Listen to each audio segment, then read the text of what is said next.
कसाईयों ने भी महिलाओं के साथ अन्याय किया, जिनको कहा जाता है कि महिलाओं की जो बुद्धि होती है वो घुटनों में होती है। मनुस्मृति जैसे ग्रंथ उठाकर पढ़ लो, लेकिन जब डॉक्टर अम्बेडकर को संविधान बनाने का मौका मिला तो उन्होंने महिलाओं और पुरुषों को एक समान कर दिया और हिंदू कोड बिल के माध्यम से इस देश की प्रत्येक महिला को सशक्त बना करके गए, उनको नारी से आरी उन्होंने बना दिया। मैं बुलाना चाहूंगी पूनम बौद्ध जी को, वो मंच पर आए और 2 मिनट अपनी बात कहें। बहुत बहुत साधुवाद। और आज का जो दिन है वो बहुत ही महत्वपूर्ण दिन है, क्योंकि अगर रमाई नहीं होती बाबा साहेब के जीवन में तो शायद बाबा साहेब नहीं बन पाते।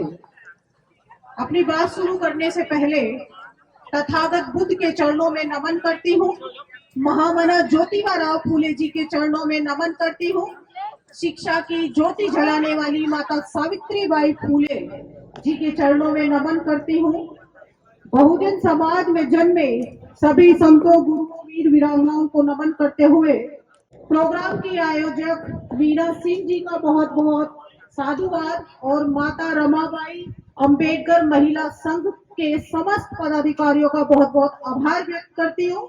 इतना सुंदर और भव्य प्रोग्राम का उन्होंने आयोजन किया और इस प्रोग्राम में सबसे ज्यादा जो संख्या थी वो महिलाओं की थी और होनी भी चाहिए। जयंती हम लोग क्यों मनाते हैं? अतीत को वर्तमान से जोड़ने के लिए, और जिन महापुरुषों ने अपने ज्ञान के बल पर इस देश में क्रांति की, जिनके विचारों ने क्रांति की, उनका जन्मदिन मनाने में हमको गर्व महसूस होना चाहिए। माता रमाबाई के तो नाम में ही त्याग है। अगर हम रमा का उल्टा कर देते हैं तो होता है मार, और मार शब्द का सबसे पहले यूज किया तथागत सम्यक संबुद्ध ने, जिन्होंने अपनी सारी इच्छाओं को मार लिया था। और उसी तरीके से माता रमाई ने अपनी सारी इच्छाओं को मार लिया था हमारे बेहतर भविष्य के लिए, हमारे बच्चों के जीवन में उजाला लाने के लिए, क्योंकि अपने वो नहीं होते जो आपके रोने पर आते हैं, अपने वो होते हैं जो आपको रोने ही नहीं देते। और इतिहास गवाह है, बाबा साहेब डॉक्टर अम्बेडकर ने उस व्यवस्था को ध्वस्त कर दिया जिनकी वजह से हमारी आंखों में आंसू थे। हम सभी लोग माता रमाई के त्याग बलिदान को जानते हैं और यहाँ पर सभी जागरूक महिलाएं हैं। अब मैं बात करूंगी उन महिलाओं की जो हमारे ही समाज की हैं और जो ना जाने काली पीली नीली न जाने पता नहीं किस किस के वो व्रत करती हैं, जो उनके घर की नहीं, परिवार की नहीं, खानदान की नहीं, रिश्तेदार नहीं, लेकिन उनके चरणों में वो सर झुकाती है जिन्होंने हमारे लिए कुछ नहीं किया। मैं ऐसी महिलाओं से कहना चाहती हूँ, अगर आपको सर झुकाना है तो सावित्रीबाई फूले के चरणों में झुकाइए, जिनकी वजह से भारत की प्रत्येक महिला पढ़ पा रही है। अगर आपको सर झुकाना है तो माता रमाई के चरणों में झुकाइए, जिन्होंने अपने बच्चे कुर्बान कर दिए हमारे लिए। लेकिन उनको तो हम लोग जानते नहीं, क्योंकि हम लोग भेड़ चाल चल रहे हैं, क्योंकि हम लकीर के फकीर बन रहे हैं। हमको लकीर का फकीर नहीं बनना है। डॉक्टर अम्बेडकर ने इस देश की महिलाओं के लिए सबसे ज्यादा काम किया। अगर महिलाएं जागरूक होकर अपने घर से बाहर नहीं निकलेगी तो हमारा मिशन, जो बाबा साहेब का मिशन है, वो बहुत पीछे चला जाएगा। बाबा साहेब ने कहा था कि महिलाओं को ऊंची महत्वाकांक्षा रखनी चाहिए, उन्हें शिक्षित होना चाहिए। क्या पढ़ाई पे सिर्फ पुरुषों का अधिकार है? नहीं, महिलाओं को भी शिक्षित होना चाहिए, क्योंकि एक महिला एक परिवार में बदलती है तो समझ लीजिए वो पूरा परिवार बदल देती है। एक महिला शिक्षित होती है तो वो अपने पूरे परिवार को शिक्षित कर देती है। तो आज हम महिलाओं को जागरूक होकर मिशन मूवमेंट को आगे बढ़ाना है। समय बहुत कम है, आखिर में छोटी सी कहानी सुनाकर मैं अपनी बात को खत्म करती हूँ। एक महिला थी और उसके 4 बच्चे थे। एक दिन मौत उसके घर पे आ गई।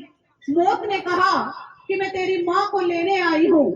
तो 10 साल का लड़का था, उसने कहा कि मौत मेरी माँ को मत लेके जाओ, मेरी माँ बहुत अच्छी है, बहुत प्यारी है, वो हमारा बहुत ध्यान रखती है, अगर तुम मेरी माँ को ले जाओगे तो हम अनाथ हो जाएंगे। मौत ने कहा कि मैं आई हूँ तो लेकर ही जाऊंगी, मैं ऐसा नहीं कर सकती।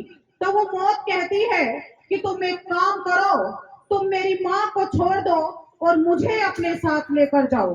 मौत ने कहा कि मैं ऐसा नहीं कर सकती, क्योंकि तेरी माँ ने मुझसे ये वादा किया, तेरी माँ ने मुझसे ये प्रॉमिस किया कि मैं तुझे छोड़ दूं और तेरी माँ को अपने साथ लेकर के जाऊं।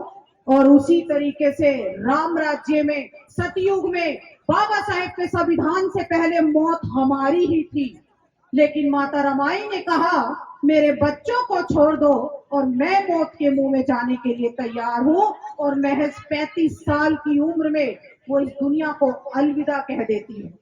आज जो महिलाएं अच्छे कपड़े पहन पा रही हैं, अच्छे घरों में रह रहे हैं, हमारे बच्चे जो आज अच्छे स्कूल, कॉलेज, यूनिवर्सिटीज में पढ़ पा रहे हैं, तो उसके पीछे माता रमाई का त्याग है। हमको इसे भूलना नहीं चाहिए। समय की सीमा है, मैं अपनी बात यहीं पर समाप्त करती हूँ। सर कह रहे हैं और बोल दो, सब लोग तो चले गए। तो एक छोटी सी घटना और बाबा साहेब के जीवन से जुड़ी हुई बताना चाहती हूँ। जब बाबा साहेब गोलमेज सम्मेलन में थे तो माता रमाई को एक लेटर लिखते हैं और कहते हैं कि रामू, मैं यहाँ पर ज्ञान का सागर निकाल रहा हूँ, मुझे कुछ ध्यान नहीं है। रमा, तुम मेरा संसार संभाले बैठी हो, मुझे कुछ नहीं पता। ये जो मेरे अंदर ताकत आई है, ये सिर्फ और सिर्फ तुम्हारी वजह से आई है। रमा, अगर तुम मेरे जीवन में नहीं होती तो मैं अधूरा ही रह जाता, मेरा सुर बेसुरा हो जाता, मैं एक बोना पौधा बनकर रह जाता यदि रमा तुम मेरे जीवन में नहीं होती। संभालना खुद को जैसे मुझे संभालती हो। अक्सर हम लोगों ने सुना कि एक महान महापुरुष के पीछे एक महिला का हाथ होता है, लेकिन मैं कहना चाहती हूँ कि एक महान महापुरुष के पीछे एक महान महिला का हाथ होता है। अगर बाबा साहेब महान बने तो वो माता रमाबाई जी की बदौलत, तो माता रमाई भी महान थी। इस देश में महिलाओं को हमेशा से पीछे रखा गया। साम दाम दंड भेद की नीति, यानी कि यहाँ तक कि कलम के कसाईयों ने भी महिलाओं के साथ अन्याय किया, जिनको कहा जाता है कि महिलाओं की जो बुद्धि होती है वो घुटनों में होती है। मनुस्मृति जैसे ग्रंथ उठाकर पढ़ लो, लेकिन जब डॉक्टर अम्बेडकर को संविधान बनाने का मौका मिला तो उन्होंने महिलाओं और पुरुषों को एक समान कर दिया और हिंदू कोड बिल के माध्यम से इस देश की प्रत्येक महिला को सशक्त बना करके गए, उनको नारी से आरी उन्होंने बना दिया। अब हम महिलाओं की जिम्मेदारी है कि डॉक्टर अम्बेडकर के कार्य को आगे बढ़ाना। लेकिन बड़ा दुख होता है कि महिलाएं अभी भी अपने घरों से बाहर नहीं निकल रही। महिलाओं की वजह से ही इस देश में सामाजिक परिवर्तन हो सकता है, व्यवस्था परिवर्तन हो सकता है। ये बात सबसे पहले ज्योतिबा फूले ने जानी और इसीलिए उन्होंने अपनी पत्नी माता सावित्रीबाई फूले को शिक्षित कर समाज में उतारा, क्योंकि वो बदली तो उन्होंने एक बीड़ा उठाया कि जिस तरीके से मैं बदली हूँ, मैं भी अपने समाज को जागरूक और शिक्षित करने का काम करूंगी, और वो उन्होंने किया। तो इस देश की महिलाएं में वो पावर है, वो ताकत है जो शायद पुरुषों के पास भी नहीं है। और इसीलिए डॉक्टर अम्बेडकर ने कहा कि पुरुषों से पहले समझदार महिला होती है, और वो संविधान में भी लिख कर गए कि 18 साल में महिलाएं समझदार होती है और पुरुष 21 साल में समझदार होते हैं। ये बाबा साहेब ने संविधान में लिखा, तो देख लीजिए महिलाओं की पावर कितनी है। तो उस पावर को आप बरकरार रखिए, अपने अंदर ऊर्जा का संचार करिए और निकल पड़िए समाज में मिशन मूवमेंट में काम करने के लिए। जय भीम, जय भारत, जय संविधान, जय रवान।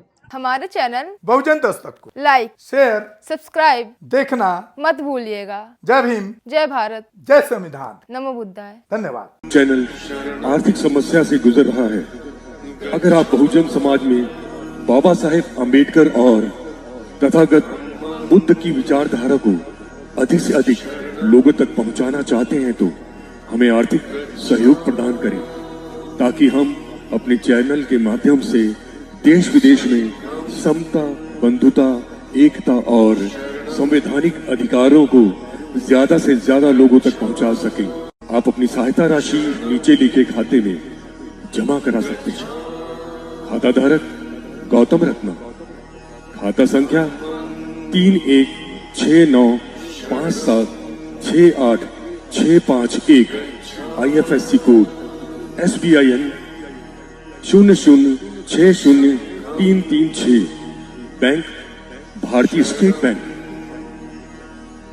आप हमारे बैंक खाते का विवरण स्क्रीन पर भी देख सकते हैं। जय भीम, जय भीम।